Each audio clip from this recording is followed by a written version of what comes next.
do that. And I said, it's easy. And the reason it's easy, I really mean this. There's so much love in this room. It's easy to talk. You can talk your heart out. You really can. There's love in this room. You can talk your heart out. It's easy.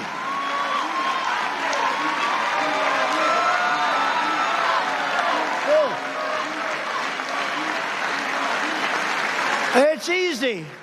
It's easy. And we've had that from the day I came down with your First Lady on the escalator in Trump Tower. It's been easy. And you know what? We never had an empty seat. We went out and helped Ted Cruz. We went out and helped so many people. And I'll tell you what, if we didn't do those 32 rallies, and it wasn't easy, when you're doing rallies with 25, 30,000 people, in Texas, we had 109,000 people sign up. We used the Houston Rockets Arena. It holds 22,000. Tens of thousands were outside. We were sending notices, please don't come. That's a little different. Usually people are begging, well, yeah, like, can somebody come? We never had an empty seat. Of course, the Washington Post, a guy named David Weigel, he wrote an article, some arena. No, listen to this. He wrote an article. He got there 4 hours early. He took pictures of an empty arena. He then put out a note, something to the effect, not very good crowd size, Mr. President. And I never saw it because I don't follow the guy. But thousands of people that were in that arena that was packed with 25,000 people outside that couldn't get in. He got there 4 or 5 hours early because he doesn't fly private, you know. And maybe it's because of the carbon footprint. You think maybe that's... Maybe. It must be the carbon footprint. He just doesn't want private. But he got there hours early. And, you know, the place hadn't started taking in people. They weren't going to take them in. So there were virtually nobody. And, you know, whatever it was, 18,000, when you have nobody, it's a little scary looking. So he took pictures. And you know who really got even? Our people. Because they were incensed. We had people sitting on the stairwells. We had people sitting in every seat. I don't think we've had an empty seat since we announced. And from the day we came down the escalator, I really don't believe we've had an empty seat at any arena, at any stadium. It's been an incredible thing. And that's why I say this has never, ever happened before. And now we have to verify it in 2020 with an even bigger victory.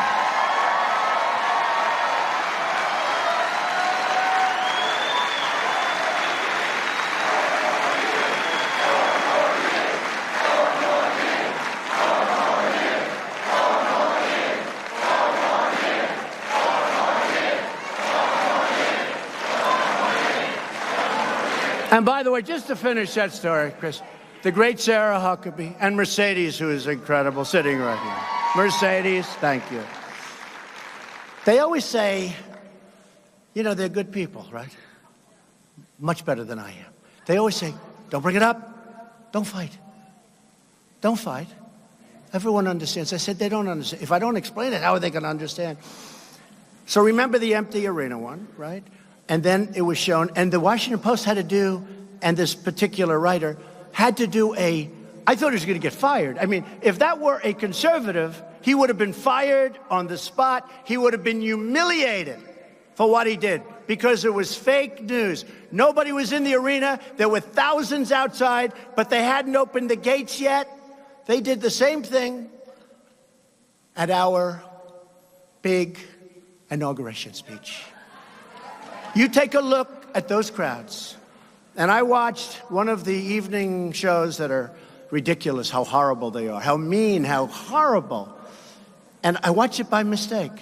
And they showed. They showed from the White House all the way down. They showed from the they showed there were people, nobody's ever seen it. The Capitol, down to the Washington Monument. People, but I saw pictures that there were no people. Those pictures were taken hours before, right? And they always mention crowd size. He talks about crowd size. So I'm constantly bugging Mercedes whenever we have a slow moment. I say, Mercedes and Sarah, show them the pictures.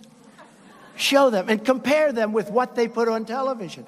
Those pictures were taken hours before. And remember this also, not that Obama would ever do this, but we had fencing all the way down to the Washington Monument, and it was raining, and it was wet, and the grass was wet. And women and men, and I consider them totally equal, so I'm not going to say it's harder. In fact, it's probably, with the men I know, it's actually easier for the women to make the walk, right? But they had to walk all the way down. They had to walk with high heels in many cases. They had to walk all the way down to the Washington Monument and then back. And I looked and I made a speech and I said before I got on, I said to the people that were sitting next to me, I've never seen anything like this. Look at that crowd. And it was wide. Wide. We had a crowd. I've never seen anything like it. And I have to live with crowd size. It's all a phony deal, folks. But I saw a picture just the other night of practically no people. It was taken hours before our great day. That was a great day for us. That was a great, great day. People came from all over. People came from all over. So Sarah said, and Mercedes said, sir, it doesn't matter. Nobody cares. I said, but I care. And people care. People care. So what I'm going to do is I'll give it to